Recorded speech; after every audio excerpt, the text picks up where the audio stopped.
18 months or 2 or 3 years, you have to change laptop anyway, so that is not an issue. The real issue is the content. So how can we have a peace of mind by, this is like a money, right? Content is like a money.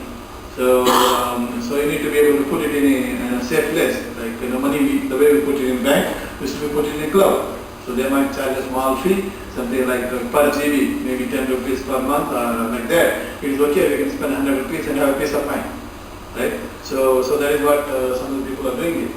The other one is like renting a remote server. So why do we need to do it? Like in places in like Hyderabad, it's very obvious. I think the power cut generally during 8 to 9 or something like that. Is it stopped this year or still continuing? Yeah, so this will continue. So if you are a small business, let us say you are putting some e-commerce server online, then you want customers from the rest of India to be able to put orders for your, to put orders and purchase things from you. So if you have a server with this scenario where power is cut, so you can't really do that, right? So you can't say power cut, we can't provide service, people won't come back. If you lose them, you lose them forever. So in this case, you might rent a server in the cloud, and that server was probably located in Australia where there is no power cut. So Professor Agrawal has visited Melbourne and Australia a few times. I don't know whether he has seen any time power cut. Did you notice? Yeah, so he says he didn't. So you can save to put your server in the cloud and hopefully it will be located in Australia. So that way you can be on business all the time. I think, so another model is some people think renting multiple servers. So yeah, this is more of a infrastructure layer. And we can, there are views on the platform, there are views on application. Of course, most people think it's like a new IT model, where you can rent capabilities and deliver on a subscription basis. So there are many definitions as well. Here is my own definition for what cloud computing is. So I try to put in a definition various elements that will still be true in next 10-20 years. Okay, to me, cloud is a market-oriented computing system. So of course, because this is going to support large number of users, so it is better it is to be distributed. So therefore, the market-oriented distributed computing system in which we have got virtualized computers. So whenever you make a request for a cloud, they don't give you a physical machine. There is nothing like a physical machine named after you. So when you make a request, so based on your capabilities, they create a virtual machine. That virtual machine is mapped to a physical machine at one time. So that is called dynamic provisioning. Then of course your requirement can vary with time. So for example, if you see a timeline exists, from morning 9 o'clock to evening 9 o'clock, 9 o'clock, then you can see the amount of any capabilities can change with time. During peak hours, maybe from 9 to 12 it will be a bit high, then lunchtime it can be down, then goes up, maybe coffee tea break time will be low, like this, it varies. So therefore you must be able to dynamically provision right amount of capability depending upon what the application you want the user places.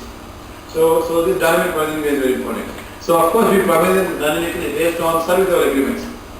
Right, whenever you got external services that we use, agreements is very important. Correct? So this way it is very clear for providers and also for consumers. Otherwise it becomes an unworkable world. So this therefore service level agreement becomes an important element. And of course this yesterday our service level agreements is something you establish for negotiation between consumers and providers. So therefore consumers will be able to specify what they need and what kind of price they are willing to pay for it. Then if providers agree to it, then of course that becomes an agreement. It's official legal document. So therefore they need to be honoring those SLAs.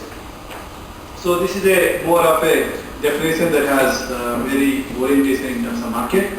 But of course, if you want it to be scientific, it must be agreed. It must be precise. So this is high-level view of what SLA is. So coming, just to have a high-level view or look at what cloud looks like. So here are abstract capabilities in the network. So as end users, we don't have to know about it, where they are and how they deliver, how they are combined together. And here are the end users coming from all walks of life. So they can be anyone. As long as they are willing to pay for it, they can subscribe to those capabilities, consume and they get back with get back those services. So subscription-based services. Right now, many companies are asking for a credit card. They put a credit card. Then at the end of the month, they keep measuring how much you are consuming, what you are consuming, how you are consuming, or what kind of quality you are consuming. So based on that, they agreed pricing model. So at the end of the month, they will charge your credit card. So this is a model that is followed. So maybe in India we can change to a different model. It can be prepaid model or it can be postpaid depending upon the trust that they can place on you. right? So the model, those pricing model or charging model can be different, but this is high level view.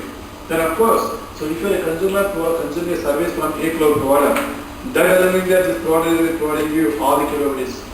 So that provider might in turn be using others' capabilities, right? So like there are, maybe this is one cloud service, the another cloud service, maybe a government cloud service. So these are combined along with their own, put together and provide in service that consumer is actually expecting.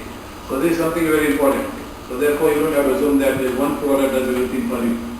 So of course you might be paying to this person, but that person will in turn pay something to other people, right, to provide you an end. So this high level workload might look like. So services can be confused.